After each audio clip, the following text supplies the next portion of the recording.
30 ఏళ్లుగా నా పోరాటానికి స్ఫూర్తినిస్తున్న నా భర్త నందమూరి తారక రామారావు గారి ఆత్మకి శాంతి కలగాలని మనస్ఫూర్తిగా కోరుకుంటూ, నిరంతరంగా ఎన్నాళ్ళు ఈ పోరాటం సాగుతుందో నాకే తెలియదు.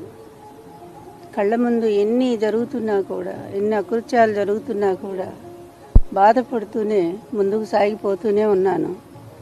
ఇప్పటికి కూడా ఈ అబద్ధాల ప్రపంచం, ఈ దుర్మార్గుల అరాచకం నన్ను వెంటాడుతూనే ఉంది, వేధిస్తూనే ఉంది.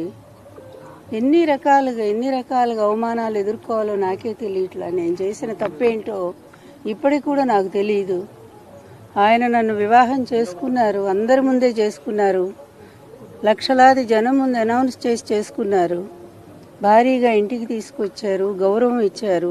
చివరి వరకు ఆయన ఆరోగ్యం కోసం, ఆయన ఆనందం కోసం, తర్వాత ఆయన అధికారంలో రావటం కోసం నిరంతరం కృషి చేశాను.